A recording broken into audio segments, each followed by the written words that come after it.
नमस्कार, study classes में आपका स्वागत है। तो आज की वीडियो में हम वैदिक सभ्यता के बारे में देखेंगे। वैदिक सभ्यता का जो टाइम पीरियड है वह है 1500 ईसा पूर्व से 600 ईसा पूर्व। वैदिक सभ्यता के अंतर्गत हम देखते हैं कि इसको दो भागों में बांटा गया है, एक ऋग वैदिक काल और दूसरा उत्तर वैदिक काल। तो ऋग वैदिक काल का जो समय है यहाँ पर 1500 बीसी से 1000 बीसी और उत्तर वैदिक काल का जो समय है वह है 1000 बीसी से 600 बीसी। वैदिक सभ्यता के अंतर्गत हम देखते हैं कि जो वैदिक सभ्यता थी वह आर्यों द्वारा विकसित एक ग्रामीण सभ्यता थी। शहरी सभ्यता ना होकर एक ग्रामीण सभ्यता थी। और आर्य का जो अर्थ होता था, वैदिक सभ्यता के अंतर्गत हम देखते हैं आर्यों के बारे में, तो आर्य का जो अर्थ होता था वह होता था सबसे श्रेष्ठ, यानी कि सबसे ऊंचा।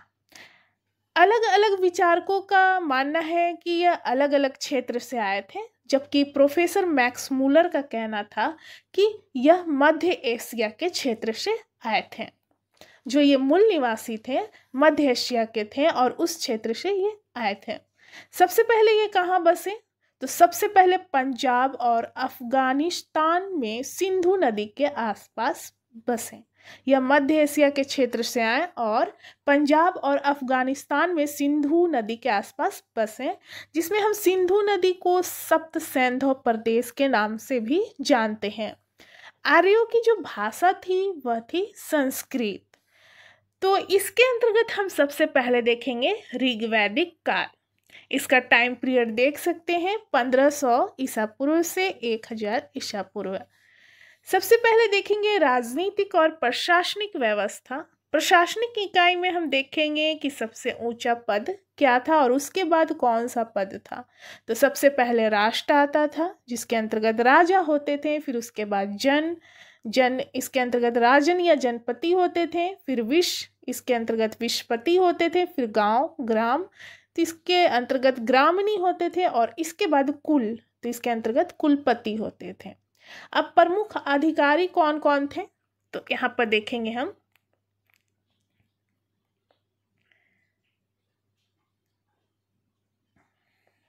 धार्मिक अधिकारी सबसे पहले देखेंगे। धार्मिक अधिकारी तो इसके अंतर्गत पुरोहित होते थे, जिसमें आएंगे वशिष्ठ, गुरु वशिष्ठ और गुरु विश्वामित्र।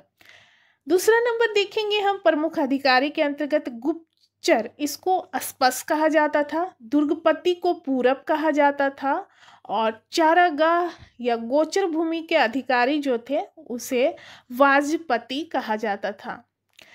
पुलिस को यहाँ पर यानी कि अपराधी पकड़ने वाले को उग्र कहा जाता था, जबकि रथ चलाने वाले को सारथी यानी रथ चलाने वाले को सूत या रथकार कहा जाता था।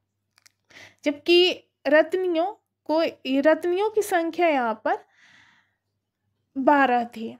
अब इसके अंतर्गत हम देखेंगे सभा और समिति। तो राजा को सलाह देने वाली संस्थाएं होती थी। सभा के अंतर्गत हम देखेंगे श्रेष्ठ लोगों की संस्था थी, जैसे कि आज के समय में राज्यसभा की तरह। और समिति जो थी वो सामान्य लोगों की संस्था थी, जो कि आज के समय में लोकसभा की तरह देख सकते हैं। स्त्रियों में हम देखते हैं कि ऋग्वैदिक काल में इनकी स्थिति काफ़ी अच्छी थी, जबकि उत्तर वैदिक काल में हम देखते हैं कि इनका स्थिति धीरे धीरे बिगड़ने लगता है। स्त्रियां ऋग्वैदिक काल में सभा और समिति में भाग लेती थीं। तो यहाँ पर देख सकते हैं कि सभा जो था श्रेष्ठ लोगों का संस्था था और समिति जो था नॉर्मल लोगों की संस्था थी। उसके बाद हम देखेंगे सभा और समिति के बाद युद्ध। तो युद्ध के लिए यहाँ पर इस काल में ऋग्वैदिक काल में गविष्टि शब्द का प्रयोग किया जाता था, यानी गविष्टि का अर्थ होता है गायों की खोज। तो यहाँ पर गाय को पवित्र माना जाता था यहाँ पर। इसके अंतर्गत हम देखेंगे दसराग्य युद्ध।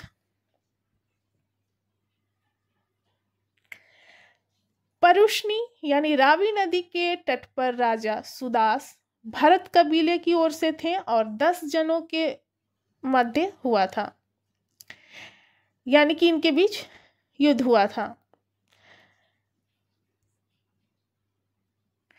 यहाँ पर यह कह सकते हैं कि जो दशराग युद्ध हुआ था वह हुआ था परुष्णी नदी के तट पर।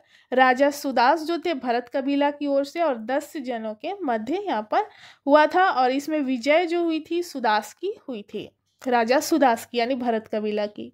इस युद्ध की जानकारी जो है ऋग्वेद के 7वें मंडल से मिलती है।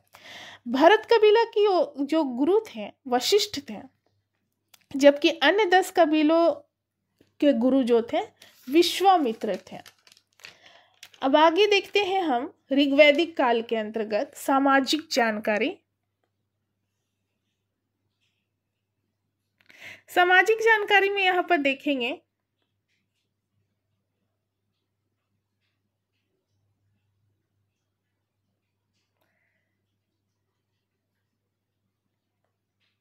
वर्ण व्यवस्था। तो ऋग्वेद के 10वें मंडल के पुरुष सूक्त में वर्ण व्यवस्था का वर्णन मिलता है। यहाँ पर 4 वर्ण माने गए हैं, ब्राह्मण, क्षत्रिय, वैश्य और शूद्र। ऋग्वैदिक काल में हम देखते हैं कि जो वर्ण व्यवस्था में विभाजन का जो आधार था वो काम था। काम के आधार पर माना जाता था कि ये ब्राह्मण हैं, क्षत्रिय हैं और ये वैश्य हैं। जबकि उत्तर वैदिक काल में हम देखते हैं कि व्यवसाय के आधार पर ना होकर जन्म के आधार पर वर्ण व्यवस्था माना जाने लगा। जिस घर में वो पैदा होते, ब्राह्मण के घर में पैदा होते, तो वो ब्राह्मण कहलाते हैं। जबकि हम यहाँ पर ऋग्वैदिक काल में देखते हैं कि यहाँ पर काम के आधार में वर्ण व्यवस्था को बांटा गया है। पितृसत्तात्मक समाज देखने को मिलता है। और उसके बाद हम देखेंगे कि ऋग्वैदिक काल में स्त्रियों की स्थिति जो थी बहुत ही अच्छी थी। इनको शिक्षा का अधिकार मिला हुआ था। जैसे कि ये महिलाओं के नाम हैं, जैसे लोपामुद्रा, घोषा, सिक्ता, अपाला, ये सारी काफ़ी पढ़ी लिखी महिलाएं थीं, विदुषी महिलाएं, यानी कि काफ़ी पढ़ी लिखी थी। और उसके बाद हम देखते हैं कि बाल विवाह और पर्दा प्रथा यहाँ पर देखने को नहीं मिलता है। ये महिलाएं जो थी पति के साथ यज्ञ में बैठती थी, मतलब इनको यज्ञ में बैठने का अधिकार था। विधवा विवाह भी प्रचलित था इस काल में। ऋग्वैदिक काल में विधवा जो है वो विवाह कर सकती थी। इसके साथ ही हम देखते हैं कि अमाजू किसे कहा जाता था। तो अमाजू जो कहा जाता था वो जीवन भर अविवाहित रहने वाली स्त्री जो थी वो अमाजू कहलाती थी। इसके बाद हम सामाजिक जानकारी के अंतर्गत सबसे पहला नंबर देखें वर्ण व्यवस्था, फिर उसके बाद देखें पितृसत्तात्मक समाज, फिर स्त्रियों की स्थिति। अब उसके बाद देखेंगे धर्म के बारे में। ऋग्वैदिक काल में सबसे जो प्रिय देवता थे वो इंद्र थे। ऋग्वैदिक के 250 सूक्तों में वर्णन है, 250 पर इनका वर्णन किया गया है। जबकि दूसरे महत्वपूर्ण देवता अग्निदेव थे, जो कि इन्हें मनुष्य और देवता के मध्यस्थ कहा जाता है, मीडिएटर कहा जाता है। इनका वर्णन जो है 200 बार है। जबकि सबसे अधिक इंद्र भगवान का यहाँ पर वर्णन किया गया है। उसके बाद हम देखेंगे पवित्र पशु जो है वो है गाय यानी अधन्या। अधन्या का अर्थ होता था ना मारे जाने वाले योग्य पशु। सबसे पवित्र नदी जो है सरस्वती को माना जाता था। और यहाँ पर हम देख सकते हैं कि गायत्री मंत्र सावित्री नामक देवता को संबोधित था, जो कि ऋग्वैदिक काल में देखने को मिलता है। लोगों को आर्य बनाने के लिए विश्वामित्र ने गायत्री मंत्र की यहाँ पर रचना की थी। विश्वामित्र ने गायत्री मंत्र की यहाँ पर रचना की थी। तो ये सारे जो हमारे हैं वो ऋग्वैदिक काल के अंतर्गत देखने को यहाँ पर मिलता है। राजनीतिक और प्रशासनिक व्यवस्था और सभा और समिति क्या है, युद्ध, यहाँ पर जो इम्पोर्टेंट पूछा जाता है एग्जाम में उसी को हम यहाँ पर देखें। और सामाजिक जानकारी। अब उसके बाद हम देखेंगे ऋग्वैदिक काल देवता के बारे में देखेंगे।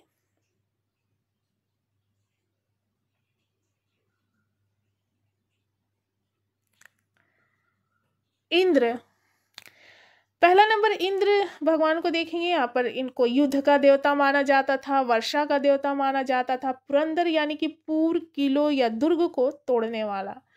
दूसरा नंबर देखेंगे वरुण देवता जो थे वो इनको माना जाता था समुद्र का देवता, विश्व के नियामक और शासक भी माना जाता था, ऋतु परिवर्तन एवं दिन रात का कर्ता भी माना जाता था, पृथ्वी एवं सूर्य का निर्माता भी यहाँ पर इनको माना जाता था। उसके बाद देव या धौ भी कह सकते हैं। ये सबसे प्राचीन देवता थे और इन्हें आकाश का देवता कहा जाता था। उसके बाद हम सोम देखेंगे, यानी कि इन्हें वनस्पति का देवता कहा जाता था। उषा, उषा प्रगति एवं उत्थान का देवता इन्हें कहा जाता था, उषा को। अश्विन देवता जो थे इन्हें विपत्तियों को हरने वाला देवता माना जाता था। पूषण जो थे वो पशुओं का देवता इन्हें माना जाता था, और विष्णु जी को तो आज भी माना जाता है। तो इन्हें विश्व के संरक्षक और पालनकर्ता माना जाता था। और मरुत जो थे इन्हें आंधी और तूफान के देवता माना जाता था। तो यहाँ पर हम देख सकते हैं कि सामाजिक जानकारी के अंतर्गत वर्ण व्यवस्था देखें, पितृसत्तात्मक समाज के बारे में देखें, स्त्रियों की स्थिति क्या थी वो देखें, धर्म के बारे में देखें। अब 5वां नंबर जो है जीवन शैली, ये किस तरीके से जीते थे, इनकी जीवन शैली क्या थी, इसके बारे में हम यहाँ पर देखेंगे। मनोरंजन के साधन, यानी कि जो इस काल में थे, ऋग्वैदिक काल में, संगीत और रथ दौड़, घुड़दौड़। संगीत का जनक जो है सामवेद को माना जाता है, और सबसे प्रिय पशु इस समय था घोड़ा, और मुख्य पेय जो था वो सोमरस था, जो कि वनस्पति से बनता था। वस्त्र 3 प्रकार के थे, जैसे कि वास, अधिवास, उष्णीष, और नीवी जो था वस्त्र का प्रकार, वो अंदर पहनने वाले वस्त्र को नीवी कहा जाता था। और 3 प्रकार के जो वस्त्र ऊपर देख सकते हैं, वास, अधिवास और उष्णीष। मुख्य व्यवसाय जो था पशुपालन और कृषि था। उसके बाद हम धातु के बारे में देखेंगे।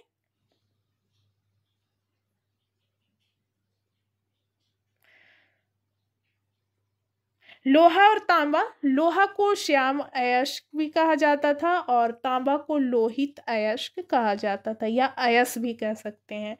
वस्तु विनिमय की प्रणाली जो थी वो आदान प्रदान का माध्यम वस्तु विनिमय प्रणाली थी। जैसे कि चावल के बदला गेहूं लेना, मतलब किसी चीज के बदले में कुछ ले लेना, तो वस्तु विनिमय प्रणाली जो था वो आदान प्रदान का माध्यम था। पनी, व्यापार के लिए दूर दूर जाने वाले व्यक्ति को यहाँ पर पनी कहा जाता था। और यहाँ पर देख सकते हैं बैकनॉट, यानी कि सूदखोर, ब्याज पर ऋण देने वाले को बैकनॉट यहाँ पर कहा जाता था। उसके बाद हम देखेंगे ऋग्वैदिक काल की नदियां। सबसे पवित्र और महत्वपूर्ण नदी जो थी वो सरस्वती थी, और सबसे ज्यादा उल्लेख जिस नदी का किया गया था वो सिंधु नदी था। यहाँ पर देखेंगे प्राचीन नाम क्या है, इन नदियों के बारे में देखेंगे, और इनका आधुनिक नाम आज के समय में क्या है। तो सबसे पहले देखेंगे वितस्ता नदी, जो कि आज के समय में इसे झेलम कहा जाता है। अस्किनी नदी, जिसे आज के समय में चेनाब कहा जाता है। प्रश्नुई नदी, परुष्णी नदी, आज के समय में रावी कहा जाता है इसे। सतुद्री, आज के समय में सतलुज कहा जाता है। विपासा यानी ब्यास, सदानीरा यानी कि गंडक, और कुंभा यानी कि काबुल। और यहाँ इधर साइड में देख सकते हैं गोमती, आज के समय में गोमल कहा जाता है। क्रूमु नदी, कुर्रम, आज के समय में इसे कुर्रम कहा जाता है। दसद्वती, गग्घर नदी, आज के समय में इसे गग्घर नदी कहा जाता है। सुवस्तु यानी कि आज के समय में स्वात नदी कहा जाता है। तो ये सारे ऋग्वैदिक काल के अंतर्गत थे। अब हम देखेंगे वैदिक सभ्यता के अंतर्गत उत्तर वैदिक काल, जो कि इसका टाइम पीरियड है 1000 ईसा पूर्व से 600 ईसा पूर्व। उत्तर वैदिक काल में हम क्या देखते हैं कि इंद्र भगवान के स्थान पर प्रजापति मुख्य देवता माने जाने लगे। इंद्र देवता के स्थान पर यहाँ पर प्रजापति जी देवता को मुख्य माना जाने लगा। राजा के राज्याभिषेक के समय राजस्व यज्ञ का अनुष्ठान किया जाता था उत्तर वैदिक काल में। और वर्ण व्यवस्था का आधार हम देखते हैं कि व्यवसाय के स्थान पर जन्म हो गया। यानी कि ऋग्वैदिक काल में हम देखते थे कि व्यवसाय के आधार पर वर्ण का निर्धारण किया जाता था। यानी कि जो पूजा कराते थे वो ब्राह्मण कहलाते थे। उसी तरह हम यहाँ पर देखते हैं कि यहाँ पर चेंज हो गया, यानी कि जिस घर में वो जन्म लेने लगे बच्चे, वो उसी आधार पर उनका वर्ण निर्धारण किया गया। उत्तर वैदिक काल में हल को सीरा कहा जाता था, और हल से बनी रेखा को सीता कहा जाता था। मुद्रा की जो इकाई था वो था निष्क और शतमान। जबकि निष्क को स्वर्ण आभूषण भी कहा जाता है। गोत्र नामक संस्था का जन्म जो है उत्तर वैदिक काल में ही हुआ है। जो गोत्र कहलाता है वो इसका जन्म उत्तर वैदिक काल में हुआ है और उत्तर वैदिक काल में कौशाम्बी नगर में पहली बार पक्की ईंटों का प्रयोग हुआ था। इसके साथ ही हम अन्य ऐतिहासिक स्रोत भी देख सकते हैं। उपनिषद, इसका अर्थ है, इसकी संख्या 108 है और इसका अर्थ है उपजोड़ निषद, यानी गुरु के समीप बैठकर ज्ञान लेना। मुंडकोपनिषद सत्यमेव जयते यहीं से लिया गया है और यहीं पर यज्ञ की तुलना टूटे नाव से की गई है। महाकाव्य में देख सकते हैं रामायण और महाभारत माना जाता है। तो रामायण के रचयिता जो थे वो महर्षि वाल्मीकि थे और महाभारत के रचयिता जो थे वो वेद व्यास थे। महाभारत का पुराना नाम जो है वो जय संहिता है और महाभारत का जो फारसी अनुवाद किया गया था वो रज्मनामा कहलाता है। महाभारत विश्व का सबसे बड़ा महाकाव्य माना जाता है। अब इसके साथ ही हम देखेंगे प्रमुख दर्शन और उनके प्रवर्तक, जो कि एग्जाम में पूछ लिए जाते हैं। इसे षड दर्शन के नाम से भी जाना जाता है। चवार्क दर्शन जो है ऋषि चवार्क ने दिया है। योग दर्शन पतंजलि यहाँ पर पतंजलि ने दिया है। सांख्य दर्शन के प्रवर्तक जो है यहाँ पर देख सकते हैं कपिल है और न्याय दर्शन के प्रवर्तक हो जाएंगे गौतम। पूर्व मीमांसा और उत्तर मीमांसा दोनों को एक ही माना जाता है। तो पूर्व मीमांसा का हो जाएगा जैमिनी और उत्तर मीमांसा का हो जाएगा बादरायण और वैशेषिक का हो जाएगा प्रवर्तक जो है कनाद या उलुक। तो यहाँ पर 6 देख सकते हैं। यहाँ पर पूर्व मीमांसा और उत्तर मीमांसा जो है दोनों को एक में ही यहाँ पर माना जाता है, एक ही में मिला दिया गया है। तो इसे षड दर्शन के नाम से जाना जाता है। तो यहाँ पर हमारा वीडियो समाप्त होता है। मिलते हैं अगले वीडियो में। धन्यवाद।